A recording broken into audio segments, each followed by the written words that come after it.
नमस्कार दोस्तों, आपके अपने चैनल तंत्र गुरु जी में आपका हार्दिक स्वागत है। तो यदि कुंडली से संबंधित किसी भी प्रकार की जानकारी या सहायता चाहिए, या यदि आप रत्न धारण करना चाहते हैं और उसके बारे में कोई जानकारी आप चाहते हैं, या आप ये जानना चाहते हैं कि आपकी लग्न और आपकी राशि के हिसाब से कौन सा रत्न आपको धारण करना चाहिए, तो आज हमारा विषय इसी बात पर है, कुंडली के किस भाव के अनुसार रत्न को धारण करना चाहिए। तो रत्न धारण करने के लिए कभी भी कुंडली में आप राशि के अनुसार रत्न को नहीं धारण करें। आप अपने लग्न के हिसाब से ही रत्न धारण करें, तभी लाभकारी होता है। और लग्न का कुंडली का जो प्रथम भाव होता है, कुंडली का प्रथम भाव लग्न का होता है। अब आपको हम बारी बारी से विस्तार में समझाएंगे कि आपको कौन सा रत्न पहनना है और कितने रत्न आप पहन सकते हो। ऐसे दो या उससे ज़्यादा तीन से ज़्यादा रत्न कभी नहीं धारण करना चाहिए। लेकिन यदि आप 1, 2 या 3 रत्न धारण करना चाहते हैं तो किस तरह से आप रत्न धारण करेंगे और कुंडली में किन चीज़ों को ध्यान में रखकर रत्न को धारण करना है, इसके बारे में हम आप लोगों के साथ चर्चा कर रहे हैं। सबसे पहले तो हम आपको रत्न के बारे में बताना चाहेंगे कि रत्न की पहचान आप कैसे करें। जैसे कि ये शनि का रत्न नीलम है। अब आप देख रहे हैं ये सिलोनी नीलम है, लेकिन इस नीलम में यदि अंदर नस न दिखाई दे, यानी कि इसमें जाला न दिखाई दे, तो इसमें डुप्लीकेट होने के चांस बहुत ज़्यादा रहते हैं। एकदम फाइन क्वालिटी का अगर आप नीलम खरीद रहे हैं तो उसमें ये भी चांस रहता है कि ये क्रिस्टल भी हो सकता है। जैसे ये दूसरा नीलम ओल्ड बर्मा का नीलम है, आप देख रहे हैं। अब ये देखने में ही पत्थर दिखाई दे रहा है, ये पारदर्शी नहीं होता है। अब इससे मिलता जुलता है आपको मैं तीसरा शनि का ही रत्न दिखा रहा हूँ, जमुनिया। ये जमुनिया शनि का उपरत्न है, लेकिन काफ़ी कारगर रत्न होता है। ये देखिए आपको क्रिस्टल के जैसा दिखाई दे रहा है, लेकिन ये इतना सस्ता रत्न है कि कोई इसमें झूठ बोलने जैसे या फर्जी करने की गुंजाइश नहीं होती है। दूसरा आपको हम दिखा रहे हैं मूंगा रत्न। ये मंगल का रत्न होता है मूंगा, और राहु और केतु से संबंधित ये गोमेद आप देख रहे हैं, बहुत अच्छी क्वालिटी का गोमेद है, लेकिन इसमें भी अंदर जाला दिखाई दे रहा है। यदि जाला न रहा तो ये रत्न किसी काम का नहीं है, फिर ये डुप्लीकेट होने के चांस रहते हैं। लहसुनिया रत्न केतु का रत्न है, बड़ा ही कारगर रत्न होता है, लेकिन इसकी सबसे बड़ी पहचान इसकी लाइन होती है। आप बीच से देख रहे हैं एक लाइन है, ये लाइन जितनी क्लियर रहेगी लहसुनिया उतना ही लाभकारी आपके लिए होगा। शुक्र का रत्न ओपल होता है, क्योंकि है ये ओपल हीरा का उपरत्न है और ये फायर ओपल है। इसमें आप देखेंगे तो अंदर से एक चमक दिखाई देगी। और शुक्र के लिए ही दूसरा उसका उपरत्न होता है जिरकन। अब जिरकन भी देखने में क्रिस्टल के जैसा है, लेकिन असली जिरकन पारदर्शी नहीं रहेगा। जैसे इस कागज पर हम रख दिए तो कागज के नीचे का भाग जिरकन में दिखाई न दे, तब समझिए कि जिरकन असली है। मोती में आजकल ये देखिए चमक वाली मोती है, जो बनाई हुई मोती होती है, जिसकी खेती आज बाजार में हो रही है। और असली मोती जो समुद्र की मोती होती है, वो मोती थोड़ा सा चमक में कम रहेगी, लेकिन काम वही करती है। फिलहाल आज के समय में वो मोती मिलना थोड़ा सा मुश्किल है, तो बाजार में यही मोती चल रही है। अब आपको मैं दिखाऊं पुखराज। ये गुरु का पुखराज है और ये बैंकॉक की खदान का निकला हुआ पुखराज है, बहुत फाइन क्वालिटी का पुखराज है, लेकिन इसमें भी आप देखेंगे तो अंदर जाला दिखाई देगा। यदि जाला न रहा तो इस पुखराज को डुप्लीकेट होने के भी चांस ज़्यादा रहते हैं। अब आपको हम दिखा रहे हैं माणिक। ये सूर्य का रत्न माणिक है और अच्छी क्वालिटी का माणिक है, लेकिन इसमें भी आपको जाला हल्का दिखाई दे रहा है। और पारदर्शी अगर माणिक है तो समझिए कि वो माणिक नहीं है, वो क्रिस्टल है। माणिक कभी भी पारदर्शी नहीं हो सकता है। सबसे बढ़िया रत्न पन्ना। पन्ना सबसे अच्छा जाम्बिया का होता है और इसमें लोग फंस जाते हैं। बहुत ज़्यादा चमक देखते हैं, हरे कलर का पन्ना है, बहुत क्लियरिटी है, वहीं पर धोखा हो जाता है। पन्ना में नस होना जरूरी है और पारदर्शी पन्ना कभी नहीं लेना चाहिए। पन्ना के अंदर जाला नहीं हुआ तो पन्ना असली नहीं, नकली होता है। एक रत्न मैं आपको दिखा रहा हूं, फिरोजा। ये रत्न की खासियत ये है कि ये है तो गुरु ग्रह से संबंधित ये पत्थर, लेकिन फिरोजा रत्न जहां आप पुखराज, पहले तो महंगा रत्न है, यदि आप पुखराज नहीं खरीद सकते तो भी, या कुछ लोगों को जिनको पुखराज नहीं सूट करता है उनके लिए ये रत्न बड़ा कामयाब होता है, फिरोजा। और ऐसा मान्यता है कि फिरोजा कोई भी लग्न, कोई भी राशि का जातक धारण कर सकता है। ये सिर्फ लाभ देता है। और व्यापारी हैं, आप व्यापार करते हैं, एक फिरोजा अपने कैश काउंटर में रखें या अपने काउंटर के ऊपर भी रखकर फिरोजा बैठेंगे तो व्यापार में बढ़ोतरी होती है। ये रहा रत्नों के बारे में। अब आपको हम समझाएंगे कि रत्न आपको कुंडली के किन भावों को देख करके आपको रत्न धारण करना है। तो सबसे पहले हम जैसे शुरू करते हैं, कुंडली के कभी भी राशि के हिसाब से आपको रत्न नहीं धारण करना चाहिए। जब भी आप रत्न धारण करेंगे आप लग्न के हिसाब से रत्न को धारण करिए आपको हमेशा।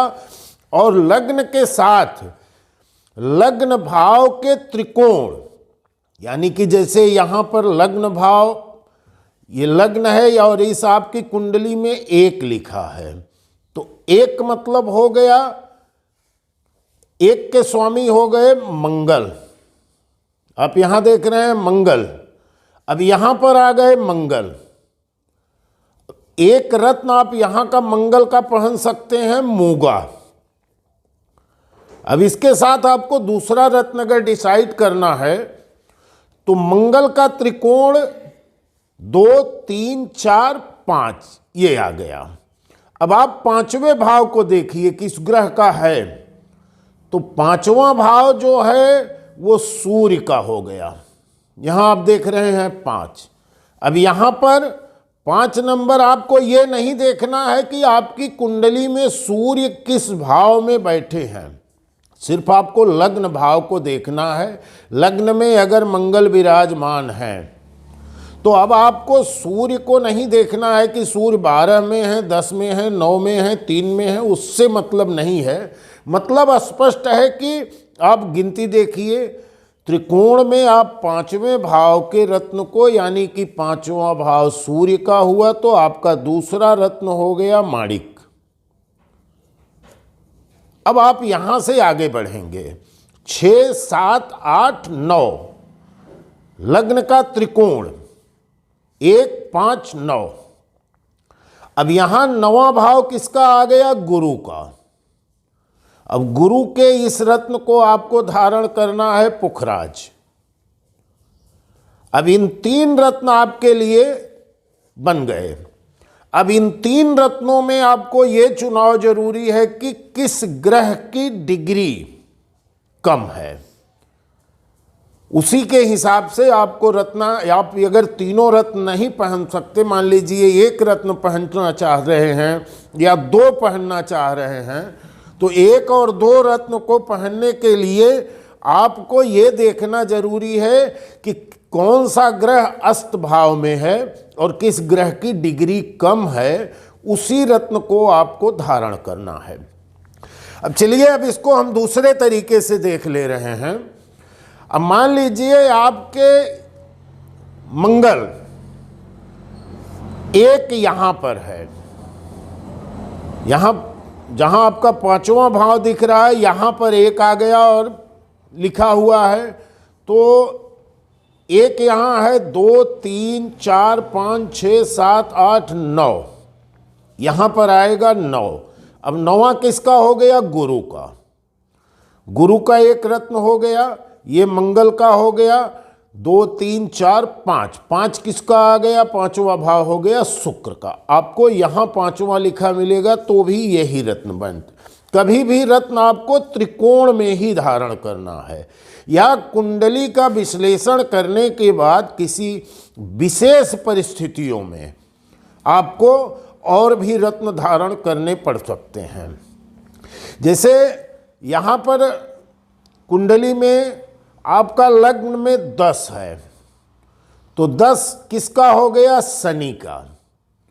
तो शनि, अब ये देखना है कि शनि तो यहाँ आ गए या राहु भी आ जाते हैं कभी कभी, लेकिन माना जाएगा स्थान शनि का ही, क्योंकि राहु और केतु को ग्रह में कोई जगह नहीं दी गई है, ये अपने आप जगह बना लेते हैं। जैसे राहु यदि गुरु के साथ हैं तो राहु गुरु का कार्य करेंगे। राहु यदि किसी भी शुभ ग्रह के साथ बैठे हैं सूर्य और चंद्रमा को छोड़कर, क्योंकि सूर्य के साथ यदि राहु की युति बनेगी तो पितृदोष लगेगा, चंद्रमा के साथ युति बनाने पे ग्रहण दोष लगेगा। तो यदि सूर्य और चंद्रमा को आप छोड़ देंगे, मान लीजिए गुरु के साथ राहु बैठे हैं, तो राहु आपको गुरु के जैसा ही शुभ फल देने का कार्य करेंगे। और सेम वही चीज केतु का होता है। केतु धन का कारक होता है, केतु के माध्यम से धन मिलता है, और केतु का जो चरित्र होता है वो शनि से मिलता जुलता चरित्र होता है। केतु न्याय की ग्रह है। आप झूठ मत बोलिए, आप किसी के साथ बेईमानी मत करिए, केतु आपके साथ प्रसन्न रहेंगे। केतु का उपाय आप करते रहिए, जैसे मंदिरों में आप लाल ध्वज चढ़ाते रहिए, नारियल में काला धागा लपेटकर अमावस्या के दिन बहते पानी नदी में प्रवाहित करते रहिए, केतु आपसे प्रसन्न रहेंगे। केतु से संबंधित पीड़ित व्यक्ति जैसे अंधे हो गए, लूले लंगड़े हो गए, कोढ़ी हो गए, उनको आप खाना खिलाते रहिए, उसी से केतु प्रसन्न होते हैं और केतु आपको धन देते रहते हैं। तो अब हम चर्चा कर रहे थे कुंडली में शनि। आपके लग्न में यदि शनि विराजमान है तो ये 10 11 12 1 2। अब यहाँ दूसरा भाव किसको मिला है? कुंडली का दूसरा भाव मिला है शुक्र। इसके मालिक शुक्र हैं, ये वृषभ राशि हो गया। दूसरा स्थान वृषभ राशि का है, वो यहाँ आ गया, तो इसके मालिक हो गए शुक्र। अब एक तो आपका हो गया नीलम जो शनि के लिए है, और दूसरा हो गया शुक्र। शुक्र के लिए आप जिरकन भी पहन सकते हैं, या आप ओपल भी पहन सकते हैं, या आपका फाइनेंशियल कंडीशन बहुत अच्छा है तो आप हीरा भी धारण कर सकते हैं। लेकिन मोस्टली आज के मार्केट में ओपल का जमाना ज़्यादा है, देखने के लिए भी बहुत सुंदर होता है और काम भी बहुत अच्छी तरह से ये ओपल पत्थर करता है, तो इसके लिए ओपल को ज़्यादा लोग पसंद कर रहे हैं। अब यहाँ आ गया 2 3 4 5 6। अब छठा स्थान मिला बुध को, 3 और 6, 3 मिथुन का और 6 ये बुध को मिला है कन्या राशि। तो बुध का रत्न हो गया पन्ना। पन्ना या इसके लिए मरगज भी उपरत्न में धारण किया जाता है, या इसके और भी उपरत्न में छोटे में चले जाएंगे तो ओनेक्स भी धारण करते हैं। तो इन 3 पत्थर को आपको मिल गया यदि आपकी कुंडली में शनि, लग्न भाव में शनि, बुध या शुक्र विराजमान है तो आपको ये धारण करना है। ओपल, पन्ना, नीलम या नीलम का उपरत्न आप नीली धारण कर सकते हैं, आयोलाइट धारण कर सकते हैं, जमुनिया धारण कर सकते हैं, जो आपकी स्थिति रहे, जैसा आपके समझ में आए। अब बात करेंगे मोती की। चंद्रमा का चौथा स्थान है। यदि आप मोती धारण करेंगे तो आपको मोती के साथ मूंगा और पुखराज धारण कर सकते हैं। माणिक को जगह नहीं मिलती है। जैसे उदाहरण के तौर पर यहाँ पर 4 लिखा है, आपके लग्न भाव में 4 लिखा है तो आपका एक तो मोती फाइनल हो गया। ठीक, अब आगे बढ़ेंगे 5, 6, 7, 8। अब 8वां स्थान किसको है? मंगल को। यहां पर आपका मूंगा हो गया। और 9, 10, 11, 12, 12वां भाव किसको गया? गुरु को। यहां देख रहे हैं गुरु। अब गुरु चौथे घर में उच्च का माने जाते हैं, लेकिन अगर गुरु 12वें भाव में यहाँ 12 आ रहा है तो आपको पुखराज धारण कर लेना चाहिए, या पुखराज का उपरत्न होता है ये अपना सुनहला और सिट्रीन। सिट्रीन भी एक सुनहला का ही थोड़ा सा हाई फाई क्वालिटी में माना जाता है। तो इस तरह से यदि आप रत्नों का चुनाव कर रहे हैं तो आपको रत्न से लाभ मिलेगा। और यही रत्न जो आप लोग खरीदते हैं शोरूम में, तो शोरूम के रत्न का सबसे बड़ा कारण होता है कि आपको जो रत्न शोरूम से 10,000 रुपये रत्ती में मिलने वाला है, वही रत्न आप किसी ज्योतिषाचार्य के माध्यम से खरीद रहे हैं तो आपको 4,000 के भाव में मिलता है। और दूसरी बात क्या होती है कि इस रत्न की ज्योतिषाचार्य, अगर कोई ज्योतिष आपको इस रत्न को दे रहा है या उसके माध्यम से आप ले रहे हैं, तो उस ज्योतिष की जिम्मेदारी बनती है कि ये रत्न आपको लाभ करे। और लाभ ये रत्न तभी करेगा जब ये रत्न असली होगा, ओरिजिनल। मान लीजिए एग्जाम्पल पे मैं आपको मूंगा बता दिया और आप किसी शोरूम से जाके मूंगा खरीद कर ले आए, मूंगा शोरूम वाला आपको दे दिया। मूंगा असली है कि नकली है, ये हमारी जिम्मेदारी नहीं है। अब आप अगर हमसे पूछ रहे हैं कि ये मूंगा गुरुजी हमको लाभ नहीं कर रहा है, तो मैं ये बोल सकता हूं कि भाई असली खरीदोगे तो लाभ करेगा। दुकानदार आपको ये जवाब देगा, आप जो बोले मैं दे दिया, हम तो नहीं बताए थे आपको मूंगा धारण करने के लिए, आपका लाभ हो रहा है, नुकसान हो रहा है, उसको अब आप देखो। लेकिन यदि किसी ज्योतिषाचार्य के माध्यम से आप पत्थर खरीद रहे हैं तो उस ज्योतिषाचार्य की जिम्मेदारी होती है, पत्थर देने के साथ साथ उसकी जवाबदारी होती है कि ये पत्थर आपको सूट करे, क्योंकि आप उस ज्योतिषाचार्य से पूछकर पत्थर खरीदे हो और उसके बताने के हिसाब से खरीदे हो।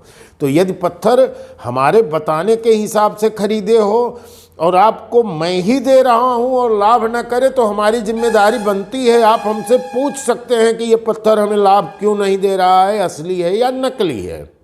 लेकिन अगर सिर्फ हम बताए हैं और आप किसी और के माध्यम से खरीदे हो, तो हमारी कोई जिम्मेदारी नहीं बनती है कि इससे आपको लाभ हुआ या नुकसान हुआ। आप जो हमारी दक्षिणा दिए हम लेके उसमें खुश हैं। लेकिन यदि हम आपको देंगे तो हमारे अंदर इस पत्थर को पहचानने की कला है।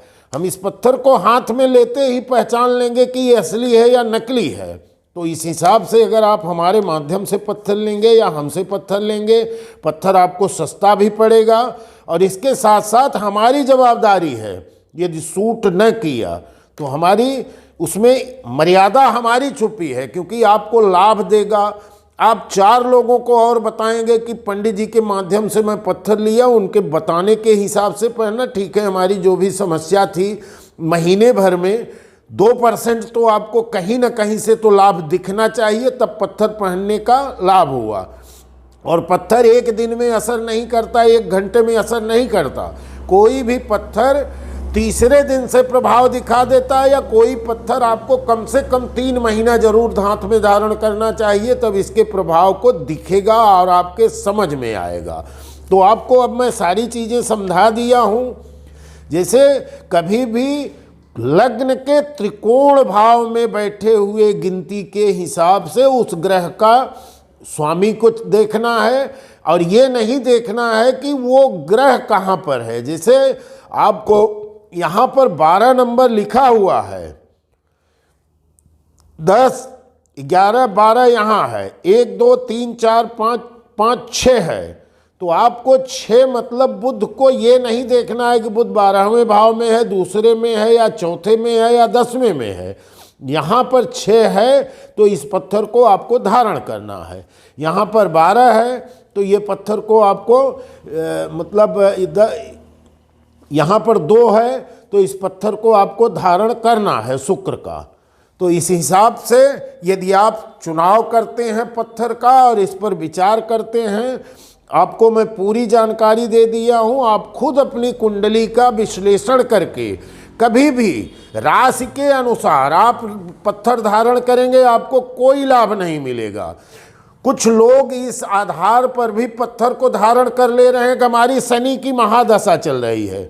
शनि की महादशा से कोई लेना देना नहीं है। यदि आपकी कुंडली के लग्न भाव से शनि का कोई कनेक्शन नहीं है, शनि का गिनती 10, 11 अगर यहाँ लग्न में, त्रिकोण में और यहाँ 3 स्थान पे अगर नहीं मिल रही है शनि की गिनती 10, 11, तो आपको शनि की महादशा, शनि की सढ़ैया 7.5 से पत्थर का कोई कनेक्शन नहीं है। आपको कोई लाभ पत्थर नहीं देगा, उल्टा नुकसान ही कर सकता है।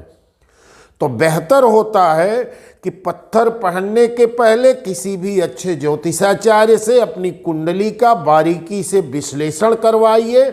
महादशा, अंतरदशा, यदि मान लीजिए आपकी कुंडली में शनि प्रधान है, बुध प्रधान है या शुक्र प्रधान है, तो आपको महादशा शनि की अंतरदशा या बुध की महादशा या शुक्र की महादशा को देखना है। यदि आपकी मंगल, चंद्र या और सूर्य इससे संबंधित कुंडली है, गुरु से संबंधित कुंडली है, तो आपको शनि, बुध और शुक्र की महादशा, अंतरदशा से कोई लेना देना नहीं होता है। कुछ लोग योगिनी दशा के भी आधार पर रत्नों को धारण कर ले रहे हैं, लेकिन इसका मतलब नहीं है। दशाओं के लिए आपको उपाय करना है, न कि पत्थर पहनने से आपकी दशाओं में परिवर्तन आएगा। शनि की महादशा चल रही है, आप महादेव की पूजा करिए, हनुमान चालीसा का पाठ करिए, बजरंग बाण का पाठ करिए, और शनि की महादशा में आप अपने चरित्र को बेहतर बनाइए, क्योंकि शनि न्याय के देवता हैं और शनि हमेशा आपके कर्मों के हिसाब से आपको फल देंगे। और सभी ग्रह, जितने भी ग्रह हैं, सब देव रूप में आते हैं और सब आपके कर्मों के हिसाब से ही आपको फल देंगे। इसके लिए खुद को अच्छा बनाओ, सदाचार नेक रास्ते पर चलो। अब ऐसा नहीं है कि पत्थर पहनकर आप आतंकवादी बन जाओ, ऐसे पे आपको लाभ नहीं मिलेगा। तो इस हिसाब से आप पत्थरों का चुनाव करिए, और महादशा, अंतरदशा और योगिनी दशा के हिसाब से। और जैसे राहु का पत्थर आप पहन सकते हैं, मान लीजिए राहु का कोई स्थान नहीं है, लेकिन राहु उच्च का, आपका वृषभ और मिथुन में राहु उच्च का होता है, और वृश्चिक और धनु में राहु नीच का है। सेम इसका विपरीत होता है, वृश्चिक और धनु में केतु उच्च का है, और वृषभ और मिथुन में केतु नीच का होता है। इन स्थानों का निरीक्षण करके आप राहु या केतु के रत्न को पहन सकते हैं, लेकिन राहु और केतु का रत्न पहनने के लिए आपको परिस्थितियों का आकलन बिना किसी ज्योतिषाचार्य के माध्यम से सलाह लिए आपको नहीं पहनना चाहिए, क्योंकि ये रत्न बहुत ही खतरनाक होते हैं। तो दोस्तों, इसी के साथ मैं अपना वीडियो समाप्त कर रहा हूँ। आप लोगों का प्यार, आशीर्वाद बना रहे, यही हमारी कामना है। आपका दिन मंगलमय हो। और यदि आप किसी भी प्रकार की सहायता के लिए आप हमसे चाहते हैं, कोई हमसे सहायता चाहते हैं, तो हमारे नंबर पर आप कभी भी समय देख करके, ज़्यादा तकलीफ भी हमको न पड़े, और उस हिसाब से आप हमें संपर्क कर सकते हैं, व्हाट्सएप कर सकते हैं, कॉल कर सकते हैं, हम आपकी पूरी सहायता करेंगे। इसके साथ साथ यदि आपको रत्न खरीदना भी रहे तो आप हमें संपर्क कर सकते हैं। हमारे द्वारा आपको बहुत ही शुद्ध क्वालिटी का और सस्ते भाव में रत्न उपलब्ध रहेगा, और आपको लाभ मिलेगा, उस चीज़ की हमारी गारंटी होगी। यदि आप हमारे बताए हुए रत्न कहीं और से खरीद रहे हैं तो हमारी कोई जिम्मेदारी नहीं है, लेकिन अगर मैं बताया हूं और मैं आपको रत्न दे रहा हूं तो ये हमारी मर्यादा का सवाल होता है और हमारी मेहनत का सवाल होता है। यदि आपको लाभ न मिले तो हम आपके साथ या आप हमारे साथ जो संपर्क किए, जो मेहनत की, वो किसी काम की नहीं होती। धन्यवाद। जय मां भद्रकाली।